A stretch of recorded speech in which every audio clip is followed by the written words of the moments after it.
नमस्कार, स्वागत है आपका अपने प्रदेश उत्तर प्रदेश उत्तराखंड के इस बुलेटिन में। शुरुआत बड़ी खबर के साथ करेंगे। इस बुलेटिन की बड़ी खबर, सीएम योगी का मुरादाबाद अलीगढ़ दौरा। इस वक्त की बड़ी खबर, दोपहर 1 बजे मुरादाबाद सीएम पहुंचेंगे। ये इस वक्त की बड़ी खबर आपको बता दें, सीएम योगी का मुरादाबाद अलीगढ़ दौरा। और दोपहर 2:30 बजे आपको बता दें अलीगढ़ रवाना होंगे। तो ये इस वक्त की बड़ी खबर, 2 दिवसीय दौरे पर सीएम योगी रहेंगे। ये बड़ी जानकारी आ रही है। सीएम योगी का मुरादाबाद अलीगढ़ दौरा बेहद महत्वपूर्ण। अलीगढ़ में रात्रि विश्राम करेंगे, दोपहर 1 बजे मुरादाबाद पहुंचेंगे सीएम। बड़ी जानकारी, पहले मुरादाबाद और उसके बाद दोपहर 3:30 बजे अलीगढ़ रवाना हो जाएंगे। 3:30 बजे के बाद और अलीगढ़ को सीएम योगी बड़ा गिफ्ट देने वाले हैं। बड़ी जानकारी आपको बता रहे हैं, 2 दिवसीय दौरा सीएम योगी का। और बड़ी जानकारी आपको बता दें, मुरादाबाद और फिर अलीगढ़ का उनका ये दौरा बेहद महत्वपूर्ण रहने वाला है। बड़ी जानकारी आपको यहां पर दे रहे हैं। पहले मुरादाबाद और उसके बाद अलीगढ़ दौरे पर रहेंगे सीएम योगी आदित्यनाथ। दोपहर 1 बजे मुरादाबाद उनका पहुंचने का कार्यक्रम जो है वो रहने वाला है। तो बड़ी जानकारी, अलीगढ़ में रात्रि विश्राम करेंगे। तो सीएम का ये दौरा बेहद महत्वपूर्ण, मुरादाबाद का और उसके बाद अलीगढ़ का। तो अलीगढ़ को सीएम सौगात देने जा रहे हैं। ये इस वक्त की बड़ी खबर, कई विकास परियोजनाओं की सौगात जो है वो यहां पर देने वाले हैं। इस वक्त की बड़ी खबर, 79 करोड़ की परियोजना का शिलान्यास करेंगे। 80 करोड़ का अलीगढ़ हैबिटेट सेंटर। और अलीगढ़ को सीएम योगी सौगात देने जा रहे हैं। तो मुरादाबाद और उसके बाद अलीगढ़ का ये दौरा बेहद महत्वपूर्ण। दोपहर 1 बजे सबसे पहले योगी आदित्यनाथ मुरादाबाद पहुंचेंगे और उसके बाद दोपहर 3:30 बजे अलीगढ़ के लिए वो वहां से रवाना हो जाएंगे। बड़ा गिफ्ट जो है सीएम अलीगढ़ को देने जा रहे हैं। 2 दिवसीय दौरे पर हैं।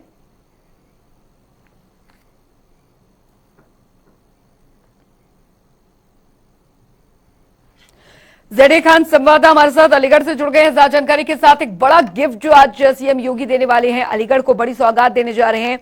क्या कुछ वहां पर तैयारियां कर ली गई हैं? जी, अलीगढ़ में सीएम योगी के आगमन के लिए तो यहाँ पर तैयारी के लिए प्रशासन लगा हुआ है।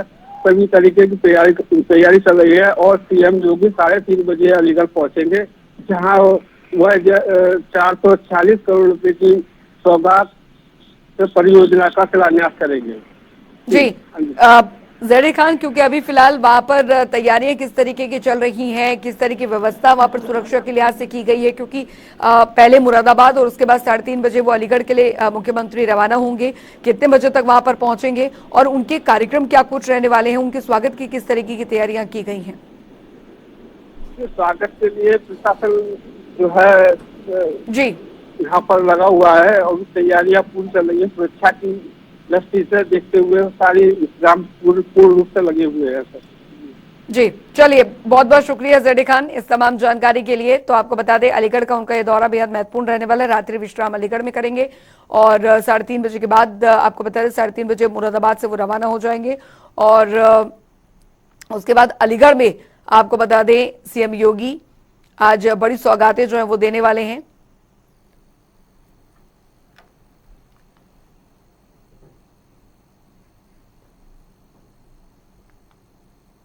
बढ़ेंगे आगे। उधर अमेठी में आज से पीएटी की परीक्षा शुरू हो गई है। बता दें, परीक्षा को लेकर सभी तैयारियां पूरी कर ली गई और 15 और 16 अक्टूबर को 9 केंद्रों पर 2 पालियों में परीक्षा आयोजित होगी, जिसमें कि कुल 19,296 अभ्यर्थी परीक्षा में शामिल होंगे। प्रत्येक पाली में 4,824 अभ्यर्थी परीक्षा देंगे।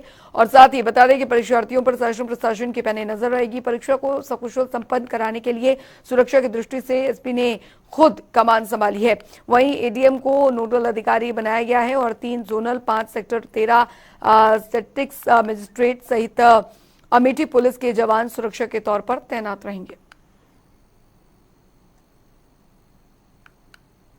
उधर धर्मनगरी अयोध्या में राम मंदिर के भव्य निर्माण के साथ इस वर्ष का छठे दीपोत्सव को बेहद खास रूप में मनाए जाने की तैयारी है। बता दें आपको कि अयोध्या के सरयू घाट से लेकर सभी प्रमुख मठ मंदिरों को सजाया और संवारा जा रहा है। तो वहीं इस बार भी सरयू तट स्थित राम कथा पार्क में भगवान श्री राम, माता जानकी और लक्ष्मण के साथ पुष्पक विमान से जो अयोध्या है वो पहुंचेंगे, जहां पर उनका स्वागत के बाद राज्याभिषेक का आयोजन किया जाएगा। वहीं अयोध्या के छठे दिन आपको बता दें दीपोत्सव पर एक बार फिर से रिकॉर्ड बनाए जाएंगे, जिसके लिए 15 लाख दीप जलाए जाएंगे। बता दें आपको कि राम की पेड़ी और सरयू तट के किनारे तट पर 37 घाटों पर दीप जलाने जाने के लिए 18,000 वॉलंटियर्स को तैयार किया गया है।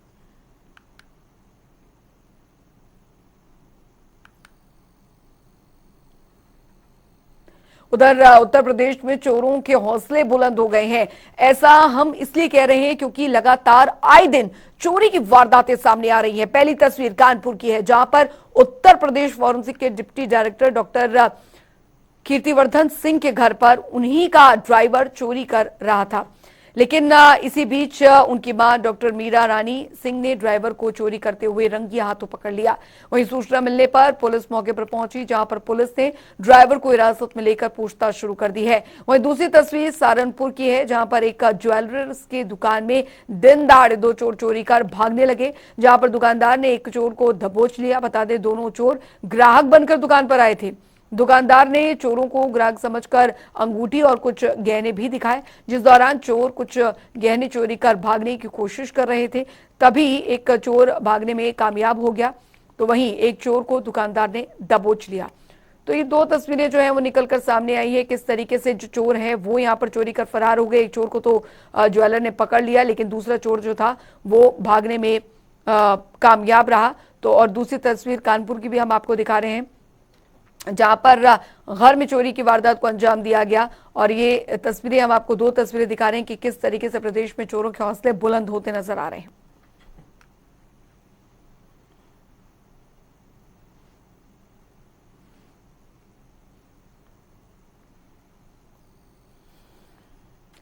तो सहारनपुर में आपको बता दें ज्वेलर्स की दुकान में किस तरीके से चोर ने यहाँ पर चोरी करने की कोशिश की, वो भी हम आपको दिखा रहे हैं। कानपुर की भी तस्वीर आपको दिखा रहे हैं, जहां पर यूपी फॉरेंसिक के घर चोरी की वारदात को ड्राइवर ने अंजाम यहाँ पर देने की कोशिश की, लेकिन वक्त रहते परिवार के सदस्यों ने देख लिया, जिसके बाद उसे रंगे हाथों पकड़कर पुलिस के हवाले कर दिया गया। तो कानपुर सहारनपुर ये दोनों जगहों की घटनाएं हम आपको दिखा रहे हैं कि चोरी की वारदातें किस तरीके से यहां पर बढ़ती जा रही हैं और किस तरीके से चोरी की वारदातों में शामिल ये बदमाश वारदातों को अंजाम दे रहे हैं। बढ़ेंगे आगे, अलीगढ़ मथुरा रोड पर कस्बे के मंडी रोड पर एक ट्रक खाई में जा गिरा। बता दें आपको, इसके बाद ट्रक का से पेट्रोल निकलना शुरू हो गया। इसकी खबर स्थानीय लोगों के द्वारा पुलिस को दी गई। मौके पर पुलिस के द्वारा ट्रक के आसपास पुलिस बल तैनात कर दिया गया, जिससे कोई बड़ी दुर्घटना होने से बच सके। वहीं पूरे मामले पर ट्रक चालक गीतम सिंह के द्वारा जानकारी देते हुए बताया गया कि वे रिफाइनरी से पेट्रोल का ट्रक लेकर अलीगढ़ रोड की तरफ जा रहे थे, तभी अचानक होंडा मोड़ के समीप वे टिक्की खाने लग गए। तभी मौके का फायदा उठाकर एक व्यक्ति द्वारा ट्रक को स्टार्ट करके शराब के नशे में अलीगढ़ रोड की तरफ ले जाने लगा, जिसका पीछा करते हुए ट्रक ड्राइवर और क्लीनर ने पीछा किया, तो खिड़की पर ट्रक ड्राइवर जो था वो लटका हुआ चला गया, और जिसके बाद आरोपी के द्वारा ट्रक को खाई में गिराने के बाद आरोपी फरार हो गया। वहीं ट्रक ड्राइवर और हेल्पर के गंभीर चोटें आई हैं और जिन्हें स्वास्थ्य केंद्र में भर्ती करवाया गया है। तो वहीं दूसरी ओर हेल्पर की हालत गंभीर होने के कारण उसे जिला चिकित्सालय रेफर कर दिया गया है। फिलहाल एहतियात के तौर पर पुलिस द्वारा मामला जो है वो दर्ज कर लिया गया है।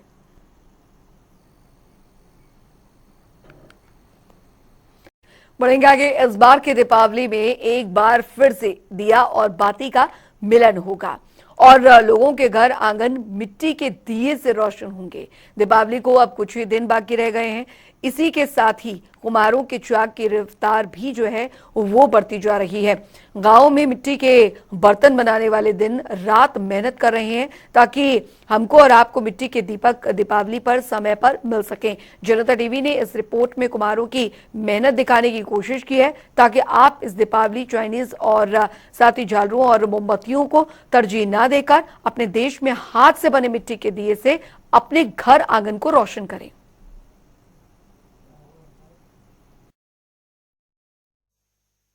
इस बार भी खास उत्साह दिवाली को लेकर देखने को मिल रहा है। खास बात यह है कि एक बार फिर मिट्टी के दिए और बाती का मिलन होगा और इस दिए और बाती के मिलन के लिए लगातार तैयारियां जोरों पर हैं। इस वक्त मैं लखनऊ के ही खास एक इलाका है जो कहते हैं कुम्हारों का टोला।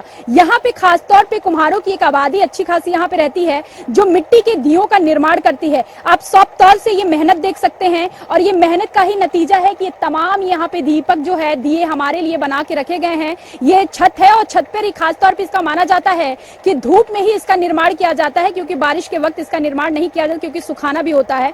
तो खास तौर पे देखिए ये कैसे इसका ये मिट्टी का दिया बना रहे हैं। हम इनसे भी बातचीत करेंगे कि आखिर इसका मिट्टी का दिए का ये निर्माण कैसे करते हैं और खास तौर पे इसमें क्या क्या चीजें उपयोग में लिया जाता है। क्या सामान्य मिट्टी इसके बनाने के लिए इसका उपयोग किया जाता है या कुछ अलग तरह की मिट्टी का इसमें उपयोग किया जाता है, हम इनसे ही बातचीत करेंगे। श्याम प्रजापति जी, प्रेम प्रजापति जी, दिवाली नजदीक है और आप लगातार मेहनत कर रहे हैं मिट्टी के दियों को बनाने में, लेकिन एक सवाल लगातार पूछा जाता है कि क्या ये सामान्य मिट्टी इसमें उपयोग किया जाता है या कुछ अलग तरह की मिट्टी का इसमें उपयोग दियों के लिए किया जाता है? तालाब वाली मिट्टी, तालाब की मिट्टी का उपयोग किया जाता है जी। तो ये देखा जाता है कि आप लोग का कहना होता है कि बारिश में हम नहीं बनाते हैं क्योंकि इसमें खास तौर पे माना जाता है कि इसको सुखाने में दिक्कत होती है। क्या ये हमेशा धूप में ही, हम छांव में नहीं बना सकते हैं इसको? छाँव में कर सकते हैं मगर धूप में जाता सूखता जल्दी है और गर्मी में है, जून जुलाई में है, जून में, तो उसमें जो है छाई में बना सकते हैं। इतनी गर्मी होती है, इस समय बारिश हो गई है तो दिक्कत हो जाती है, धूप में बनता है। पिछले 2 सालों से देखा गया कि लगातार कारोबार पे खास तौर पे कुम्हारों के कारोबार पे भी लगातार दुर्दिन देखने को मिला था, लेकिन अब क्या आपको लग रहा है कि जो हिंदू धर्म के लोग हैं क्या वो खास तौर पे मिट्टी के दियों में उत्साहित हो रहे हैं मिट्टी के दिए खरीदने के लिए? जी हाँ, मिट्टी के दिए अब यूज कर रहे हैं तब से। अब बहुत लोग मिट्टी के दिया यूज कर रहे हैं, प्लास्टिक वगैरह बहुत कम कर दिए हैं। तो अब तक आपके पास कितने ऑर्डर आ गए? अब तक 50,000 का ऑर्डर आ गया। 50,000 के ऑर्डर आए हैं। तो क्या ये सिर्फ लखनऊ के हैं या कुछ बाहर के ही शहर के? लखनऊ के। सिर्फ लखनऊ के। तो ये आम ग्राहक भी लेते हैं या दुकान वाले लेते हैं? नहीं, आम ग्राहक। आम ग्राहक मतलब व्यक्तिगत तौर पे? हाँ। तो क्या कीमत होगी एक दीपक की, अगर दर्जन में देते हैं या एक दीपक की अगर कीमत जानूं तो? हम हजारों के हिसाब से देते हैं, होलसेल में 45 रुपए 100 देते हैं। 45 रुपए? हाँ 100। 45 रुपए के 100 दीपक छोटे वाले? जी मैम। और ये जो दीपक आप बना रहे हैं इसके क्या कीमत होगी? इसकी कीमत 2 रुपए की है। एक दिए की? जी, एक दिए 2 रुपए। और दर्जन में अगर कोई लेता है तो? नहीं, यही रेट। तो सबसे ज्यादा मांग किसकी होती है, बड़े वाले दीपक की या छोटे वाले? छोटे वाले। ये तो एक लोग जलाते हैं सिर्फ एक। मतलब छोटे वाले दीपक की दीपावली में सबसे ज्यादा मांगी होती है। तो आप देखिए ये प्रेम प्रजापति जी हैं। प्रेम प्रजापति जी लगातार मेहनत कर रहे हैं। आप देखिए यहाँ पे ये बड़े दीपक को बना रहे हैं, लेकिन प्रेम प्रजापति से हम भी सीखेंगे और कहेंगे कि आप छोटे दीपक को निकाल के दिखाइए कि कैसे निकालते हैं। प्रेम जी, जो दिवाली छोटी दीपक होती है दीपावली में जिसको हम जलाते हैं, वो वाले दिए हम देखना चाहते हैं, हमारे दर्शक भी देखना चाहेंगे कि कैसे उसको निकालते हैं आप। जी देखिए, अब निकाल नहीं दिया। ये देखिए, आप खास तौर पे देख सकते हैं कि ये छोटा वाला दीपक जो हम दीपावली में जिसका उपयोग करते हैं, खास तौर पे माँ लक्ष्मी को जलाने के लिए, छतों पे हम सजावटी के लिए इसका उपयोग करते हैं। देखिए कितना इसका बनावट क्या खूबसूरत है। तो एक और सवाल है कि जब आप लोग ये दीपक बना लेते हैं तो इस पे जो रंगाई की जाती है वो कैसे की जाती है? वो तो रंगाई कलर बनाया जाता है ना, कलर बनाया जाता है, कलर से करी जाती है उसको रंगाई। कलर किया जाता है जी। तो अभी तो ये मिट्टी सामान्य रूप से इसका उपयोग कर रहे हैं आप। जी। इसके बाद इसको सुखाते हैं, सुखाने में कितना वक्त लगता होगा? सुखाने में लग जाता, धूप होती 5 घंटे सूख जाता। मतलब अगर एक कड़ी धूप है तो 5 घंटे में पूरी दीपावली मतलब दीपक जो है वो तैयार हो जाएगा। 5 घंटे में सूख जाएगा। कहीं ना कहीं जो गांव का हमारी जो कला थी, जो गांव की दीपक की रोशनी थी, उसको कहीं ना कहीं अंधेरे में धकेल दिया गया था, वो कहीं ना कहीं अब हमारे घर को, हमारे आंगन को अब उस दीपक से रोशन करेगी। और कहते भी हैं कि जब मिट्टी के दीपक जलाते हैं घर में तो उसका वो शुभ माना जाता है, मंगल शनि हमारे प्रसन्न होते हैं, ऐसा बताया जाता है, ऐसे धार्मिक मान्यताओं में कहा जाता है। तो कुल मिला के मिट्टी के दियों का बहुत बड़ा महत्व है। तो हम भी अपील करेंगे कि गांव में और इनकी मेहनत को आप देखिए, मेहनत का ही ये नतीजा है। तो तो कुल मिलाकर आप गांव का जो बना हुआ मिट्टी का दीपक है, जो इन जैसे प्रेम प्रजापति जैसे लाखों लोग मेहनत करके हमारे लिए दीपक तैयार करते हैं इस कड़ी धूप में बैठकर, वो बड़ा मेहनत को आप ही सफल बना सकते हैं। आप इनके दीपक को खरीदिए, मिट्टी के दियों को जलाइए, क्योंकि लगातार माना जाता है कि जब आपने ग्रामीण अर्थव्यवस्था को अगर बढ़ावा देना है, मजबूत करना है, तो हमें मिट्टी के दियों का उपयोग दिवाली में करना ही होगा। लगातार चीन के साथ सीमा पर विवाद चल रहा है, उस तनाव के बीच लगातार अब चीन के उत्पादों के खिलाफ अभियान चल रहा है, चाहे चाइनीज झालर हो या मोमबत्ती हो, उसके बहिष्कार किए जा रहे हैं। उस बीच अब दीपक मिट्टी के जो है उसको बढ़ावा दिया जा रहा है। तो ये आपसे अपील है जनता टीवी की भी कि आप अब मिट्टी के दियों का उपयोग करिए और इनके मेहनत को आप कहीं ना कहीं सराहिए और खरीदिए मिट्टी के दीपकों को, ना कि चाइनीज झालरों को। तो हमने पूरी कोशिश की है कि कैसे मिट्टी के दिए बनते हैं, और खास तौर पे मैं बताऊं तो मैंने भी कोशिश किया कि मैं बनाऊं, लेकिन फिर मैं कहूंगी ये कला है जिसको कोई किसी के हाथों से कला नहीं लिया जा सकता। जैसे कहते हैं कि आप सब कुछ ले सकते हैं किसी से, लेकिन विद्या नहीं ले सकते हैं, उसके हाथ का जो कला है वो आप कभी नहीं ले सकते। वही चीज है कि मैंने भी कोशिश किया बनाने का, लेकिन मैं बना नहीं पाई, क्योंकि प्रेम प्रजापति का ये हाथ का कला है और उस कला को कोई खरीद नहीं सकता है पैसों से, ये सबसे बड़ी बात है। तो कुल मिलाकर अब आपसे जनता टीवी की अपील है कि आप भी मिट्टी के दियों से अपने घर के आंगन को रोशन करें। कैमरा आशीष के साथ मैं जयसिंह, जनता टीवी, लखनऊ।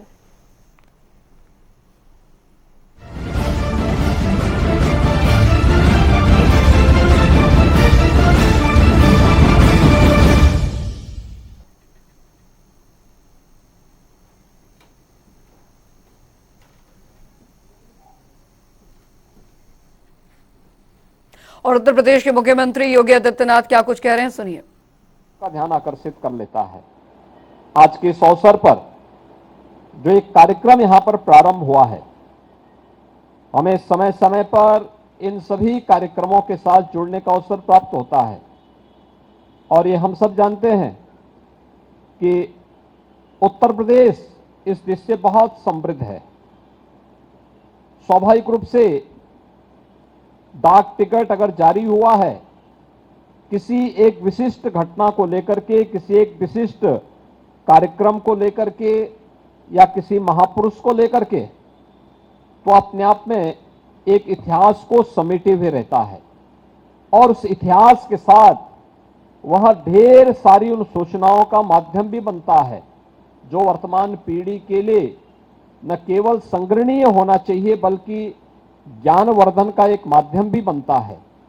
और यह कार्यक्रम तमाम अपने उतार चढ़ाव के बाद डाक विभाग आज भी जारी रखे हुए है और इस कार्यक्रम को तेजी के साथ आगे बढ़ा रहा है। मैं इसके लिए डाक विभाग को हृदय से धन्यवाद देता हूं। यह अनेक प्रकार की रचनात्मक गतिविधियों के साथ हमें जोड़ता है और उत्तर प्रदेश इस देश से बहुत समृद्धशाली है। जब भगवान राम से जुड़ी हुई बात हम करते हैं तो वनगमन के पूरे परिदृश्य को आप देखेंगे, 14 वर्ष का वनगमन का जो मार्ग है उनमें सर्वाधिक 12 वर्ष तो भगवान राम ने उत्तर प्रदेश में ही व्यतीत किए। उत्तर प्रदेश का चित्रकूट जनपद इसका साक्षी है। और स्वाभाविक रूप से यह हम सबको बहुत सारी जानकारी, हम लोग मान के चलते हैं कि 14 वर्ष का भगवान राम को उस समय साधन नहीं थे, इसलिए हम लोगों को लगता है बहुत लंबी दूरी, बहुत सारी चीजें ऐसी लगती हैं जो हम लोगों के लिए भयावह लगती हैं। लेकिन आज साधन है तो एक एक स्थल उस समय की गवाह हैं कि भगवान राम किन मार्गों के माध्यम से वनों में गए थे और उस समय के समाज को उन्होंने कैसे सभ्य बनने की दिशा में अग्रसर करने के लिए एक सुरक्षित माहौल देने का काम किया था। ये बहुत सारी चीजें आज भी हम सबका ध्यान आकर्षित करती हैं। मुझे बताया गया कि भी 17 अक्टूबर को यहां पर भगवान बुद्ध से जुड़े हुए 6 प्रमुख स्थलों को लेकर के भी यहां पर विशेष प्रशिष्ट जारी किए जाएंगे। भगवान बुद्ध का जो राज परिवार था वह कपिलवस्तु में निवास करता था। भगवान बुद्ध ने अपना पहला ज्ञान उत्तर प्रदेश के सारनाथ की धरती पे ही दिया था। भगवान बुद्ध ने सर्वाधिक चातुर्मास उत्तर प्रदेश में ही व्यतीत किए थे।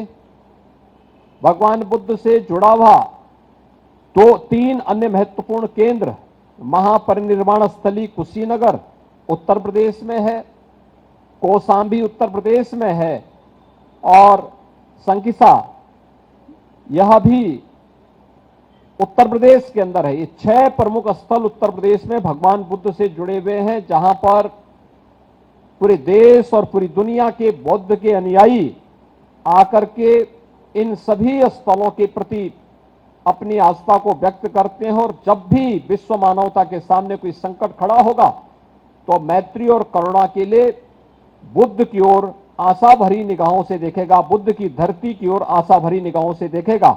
ये स्वाभाविक रूप से कलेक्शन अपने आप में अतीत को समेट करके इतिहास का एक बृहद ज्ञानवर्धन का कोष भी संकेत और हम सबके सामने प्रस्तुत करता है। अन्य अनेक ऐसी घटनाओं का साक्षी उत्तर प्रदेश है। अगर आप कहेंगे कि भारत की आध्यात्मिक और सांस्कृतिक विरासत की आत्मा कहीं निवास करती है तो वह स्थल कोई हो सकता है तो उत्तर प्रदेश हो सकता है। तो लखनऊ से सीधा प्रसारण आप देख रहे थे। मुख्यमंत्री योगी आदित्यनाथ फिलहाल